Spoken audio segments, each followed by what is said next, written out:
हम लोगों के बीच उपस्थित देवरिया सदर विधायक डॉक्टर सलभमणि त्रिपाठी जी,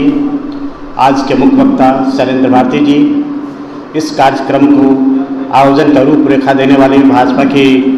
अध्यक्ष परदेशी रविदास जी, इस सभा में उपस्थित महाराजगंज नगर पालिका के अध्यक्ष कृष्ण गोपाल जी, भाजपा के सभी सम्मानित कार्यकर्तागण,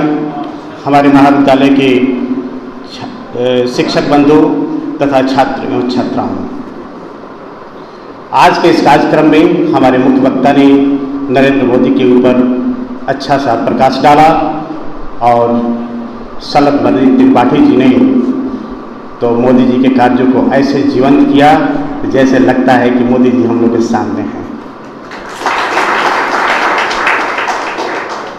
नरेंद्र मोदी जी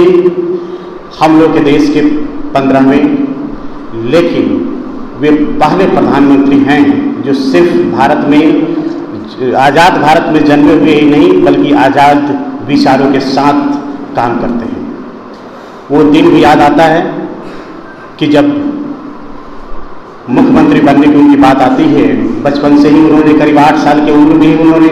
आरएसएस से संबंध स्थापित किया था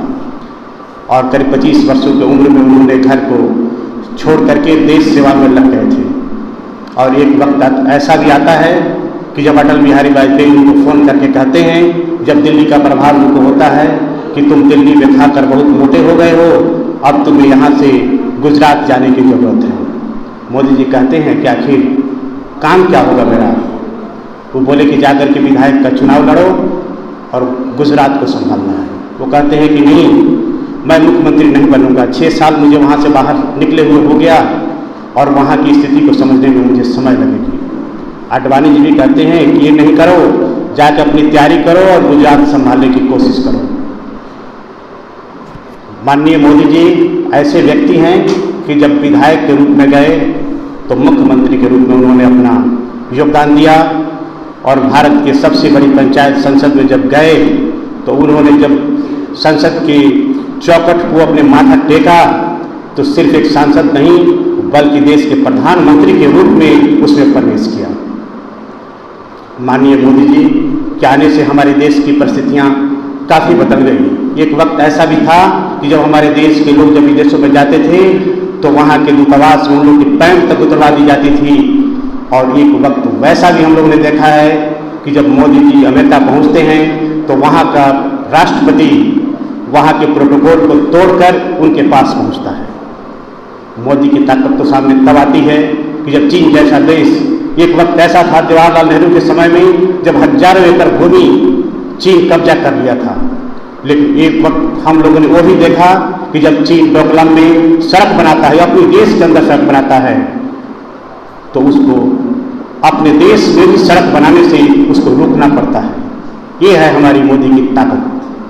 और हम लोग का सौभाग्य है कि हम लोग मोदी के साथ हैं। सरकार अपनी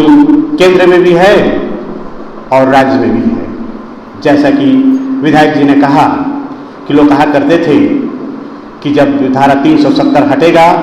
तो खून की नदियां बह जाएगी। मुझे वो भी याद है कि जब महाराज जी कहते थे कि लोग कहते हैं कि जब राम मंदिर की बात आएगी तो खून की नदियां बह जाएगी, लेकिन महाराज जी ने कहा कि खून की नदियां की तो बात छोड़ो, एक मच्छर भी नहीं मरेगा। और वास्तव में एक मच्छर नहीं मरा और आज राम जन्मभूमि पर भव्य मंदिर बनने जा रहा है और वो वक्त भी आएगा जब राम जन्मभूमि हमारे देश का एक धरोहर माना जाएगा। आज के इस कार्यक्रम में चूंकि हमारे बच्चे, आज हम लोगों ने क्लास भी चलाया है और 10 बजे से उपस्थित थे और उन्होंने 2 कार्यक्रम को अटेंड किया। मैं उनके दर्ज का परीक्षा और लेना नहीं चाहता हूं और मैं इन्हीं शब्दों के साथ अपने वाणी को विराम देते हुए ये चाहूँगा कि आज की कार्यक्रम को स्थगित किया जाए, स्थगित नहीं समापन की ओर किया जाए और इसके लिए बहुत बहुत धन्यवाद एक बार सभी को।